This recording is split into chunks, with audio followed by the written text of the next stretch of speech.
বন্ধুরা, ভিডিওর থাম্বনেলে আপনারা ঠিকই দেখেছেন, গাড়ি কিনলেই এবার বাতিল হয়ে যাবে আপনার রেশন কার্ড।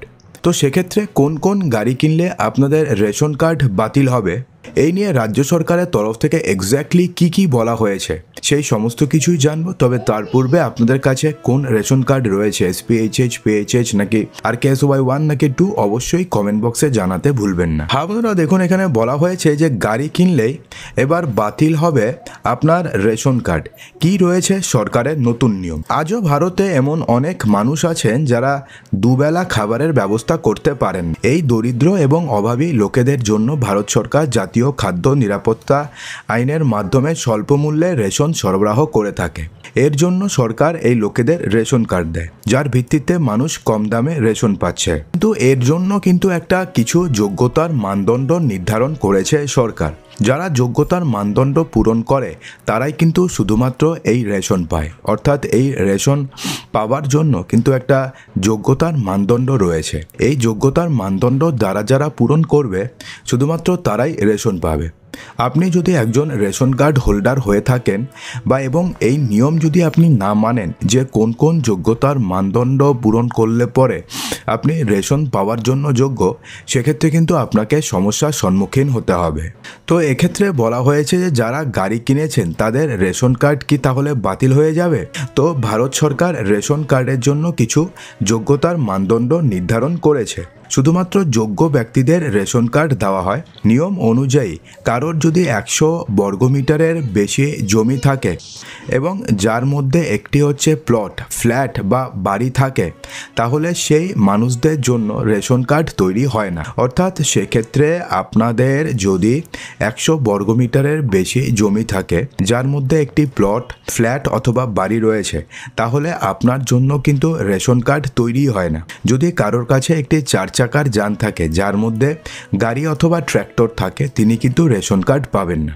অর্থাৎ সেক্ষেত্রে যদি আপনার কাছে গাড়ি থাকে এবং আপনি যদি শহরাঞ্চলের বাসিন্দা হয়ে থাকেন এবং আপনার কাছে যদি ট্র্যাক্টর থাকে এবং আপনি যদি গ্রামের বাসিন্দা হয়ে থাকেন, তাহলে তিনি কিন্তু রেশন কার্ড পাবেন না। তো আরও কারা এই রেশন কার্ড পাবেন না? সেই ব্যক্তিরাও রেশন কার্ডের জন্য আবেদন করতে পারবেন না যাদের কাছে এসি রয়েছে, যাদের কাছে ফ্রিজ রয়েছে। কারোর বাড়িতে যদি সরকারি চাকরিজীবী থাকে, তাহলে তারাও রেশন কার্ড পায় না।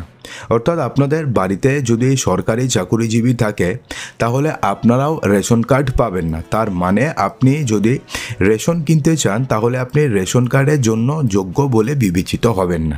অর্থাৎ আপনি যদি কোনো ন্যায্য মূল্যের দোকান থেকে যদি আপনি রেশন কিনতে চান, তাহলে কিন্তু আপনি সেই কার্ডের জন্য বিবেচিত হবেন না। এই পরিস্থিতিতে আপনার রেশন কার্ড বাতিল হয়ে যেতে পারে। তাহলে কারা রেশন কার্ড পাবে? তো শুধুমাত্র এই লোকেদের জন্য রেশন কার্ড তৈরি করা যেতে পারে। তো কাদের জন্য? কেউ যদি গ্রামীণ এলাকাতে থাকেন, তাহলে তিনি শুধুমাত্র তখনই রেশন কার্ডের জন্য আবেদন করতে পারবেন যেখানে তার পরিবারের বার্ষিক আয় হচ্ছে 2 লক্ষ টাকার কম হবে।